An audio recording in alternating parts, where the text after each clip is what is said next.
Game 1 pero parang Game 7 mga idol. Tyrese Haliburton versus Donovan Mitchell. Punong-puno ng aksyon, nabura ang isa sa record ni Michael Jordan. Flex na flex pa itong si Ty Jerome sa Pacers. First Game 1 ng second round mga idol. Indiana Pacers versus the Cleveland Cavaliers. Nagkalabasan kaagad ng Arsenal ang mga star players both teams. Evan Mobley and Donovan Mitchell combo sa Cavs, habang Pascal Siakam at Tyrese Haliburton duo naman for the Pacers. Match na match yung dalawang big man Miles Turner at Jarrett Allen. Partida pa sa Indiana Pacers ang laban na to dahil wala si Darius Garland, ang point guard ng home team. Unbothered si Donovan Mitchell na umatake sa mga big man ng Indiana Pacers. Ganon din naman si Tyrese Haliburton na dalawang beses natirahan early si Jarrett Allen. Eto, interesting yung match-up ng mga bench players. Parehong may depth ang bench ng Pacers at Cavs. Para sa Cleveland Cavaliers, andyan si Ty Jerome at si DeAndre Hunter.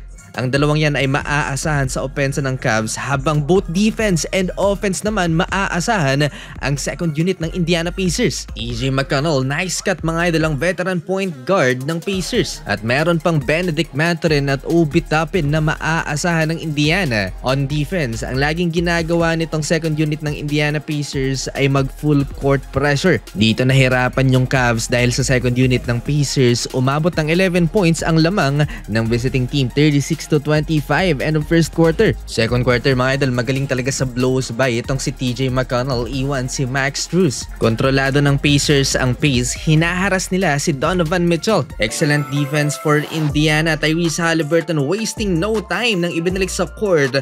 That's a turnaround jumper for Tyrese. So dahil hindi naging effective dito sa second quarter si Donovan Mitchell, si Ty Jerome na ang nag-run ng opensa for the Cavs. Nag-flex sa Indiana, nagkakaroon na ng momentum ang Cavaliers. Shot clock winding down, Andrew Nembhard na ipasok pa ang 3-point step back na to contested. Tumataas ang defensive rating mga idol ng Cleveland Cavaliers pag andyan yung defensive player of the year na si Evan Mobley. Defense turns into offense, Donovan Mitchell pinaluhod si Pascal Siakam. 15 points sa first half si Donovan Mitchell pero bagsak ang kanyang shooting, 43% lamang sa field. Look at this defense by Evan Mobley sa pintura, ni lockdown niya yung ilalim pero nagawan pa ng paraan ni Tyrese Haliburton yan nang lumabas si Evan Mobley sa kanyang zone mismatch kay Donovan Mitchell. That's easy bunk shot. Overall, it's a great half for both teams. 64-58 lamang ang Pacers. Start of second half, Aaron Nesmith nasupalpal si Donovan Mitchell behind the back. Defense to offense at naipasok niya ang transition 3-pointer na to sa harap ni Spida.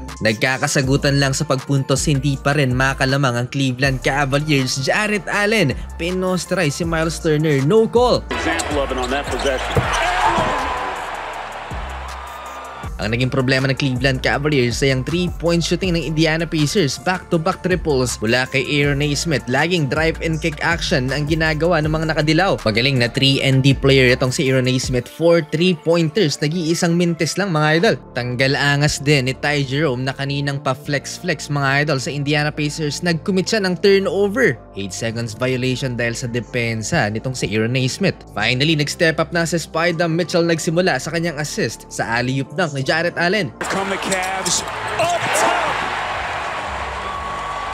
Nilagay din niya sa foul trouble sa Aaron Nesmith na pwersa ang Indiana na ilabas sa kanilang best 3-and-D guy. Nasa side na ng Cavaliers ang momentum dahil kay Spida Mitchell. Another possession, here comes Mitchell.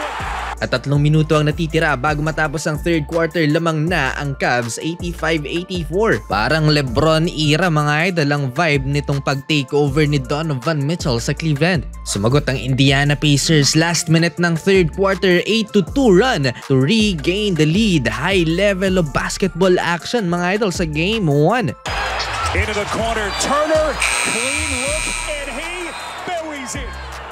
90-90 Pacers. Dahil kay Evan Mobley, nakalamang ulit ang Cavs. 99-98, 7-minute mark. 20 points for Evan Mobley at 75% shooting. At eto yung nangyari mga idol, Benedict Mathurin, monster block kay DeAndre Hunter. Wing turn back. My goodness.